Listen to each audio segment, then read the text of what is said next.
পাণ্ডবেশ্বর খনি অঞ্চল নামে পরিচিত আর সেই খনি অঞ্চলে ঘটে গেল মর্মান্তিক দুর্ঘটনা। পাণ্ডবেশ্বর বিধানসভার অজয় নদীর সেতুর কাছে পিএইচই পাম্প হাউসে ক্লোরিন গ্যাস লিক হওয়ায় চাঞ্চল্য ছড়ালো গোটা এলাকা জুড়ে। ঘটনায় গুরুতর অসুস্থ হয়ে পড়েন অন্তত 8 জন। এদের মধ্যে বছর 55 জ্যোৎস্না পট্টনায়ক, যার বাড়ি পাম্প হাউসের পেছনে, অজ্ঞান হয়ে পড়ে যান এবং হাসপাতালে নিয়ে যাওয়ার পথেই তার মৃত্যু হয়। ঘটনাকে কেন্দ্র করে ব্যাপক আতঙ্ক ছড়িয়ে পড়ে পাণ্ডবেশ্বর জুড়ে। স্থানীয় বাসিন্দারা আতঙ্কে ঘর ছেড়ে বেরিয়ে আসেন। দ্রুত ঘটনাস্থলে পৌঁছে যায় পাণ্ডবেশ্বর থানার পুলিশ ও দমকলের একটি ইঞ্জিন।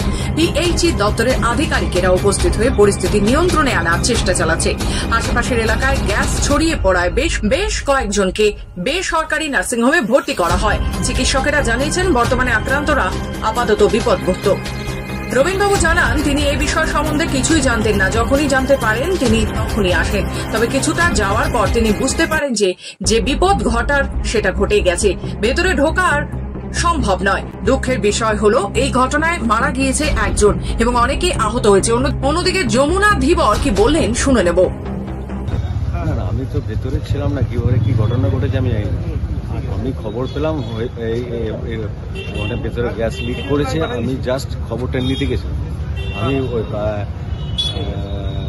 পিএইচি এর গেট পর্যন্ত গিয়ে আমি বুঝতে পারি ভেতরে ঢোকা যাবে না। আমি ভেতরে ঢুকি ওইখান থেকে চলে এসেছি, ওতে আমি অসুস্থ। কতজন অসুস্থ হয়েছে? মোটামুটি 15 জন। তো মারা গেছে নাকি? শুনলাম একজন মারা গেছে। কি নাম? আমার নাম রবি। ঘটনা ঘটছিল, আমরা একটা কাজে ছিলাম। সেখানে আমাদের তৃণমূল কংগ্রেসের অঞ্চল সভাপতি আছে রবীন পাল, সেখানেও আমাদের ওখানে আমরা মিটিংয়ে ছিলাম। আমাদেরকে রবীন্দ্রার সঙ্গে সঙ্গে ফোন করে যমুনা একটা পিএইচিতে পাণ্ডবেশ্বরে, যেটা আমাদের জল সাপ্লাই, সেখানে একটা গ্যাস লিক হয়ে গেছে। তো আমরা ঠিক আছে রবীন্দ্র তুমি চলো, আমি আসছি। তারপরে আমাকে রবীন্দ্র ফোন করে, যমুনা তুমি ছেলেগুলো নিয়ে এসো তাদের। তারপরে এসে দেখছি যে 3-4 জন একদম রাস্তার মধ্যে পড়ে আছে, মানে একদম সিরিয়াস অবস্থাতে। তাদেরকে আমরা সঙ্গে সঙ্গে এসে পাণ্ডবেশ্বরের বিজয় সুধা হসপিটালে ভর্তি করলাম। তারপরে আমরা দেখলাম যে পেশেন্টের কন্ডিশন একটু খারাপ আছে। আমরা সঙ্গে সঙ্গে তাকে একজনকে মিশনে ভর্তি করা হয়েছে।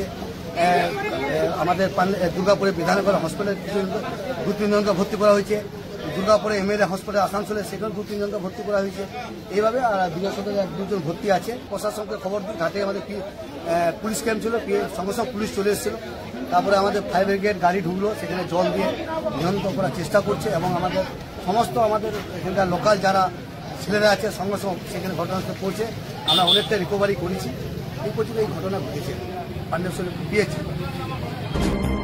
পিএইচই দপ্তরের আধিকারিকেরা ঘটনাস্থলে এসে আহত ব্যক্তিদের পরিদর্শন করেন এবং দ্রুত না আসার কারণে গ্রামবাসীদের বিক্ষোভের মুখে পড়তে হয় তাদেরকে। এই ঘটনা ঘিরে শোকের ছায়া নেমে এসেছে গোটা এলাকা জুড়ে।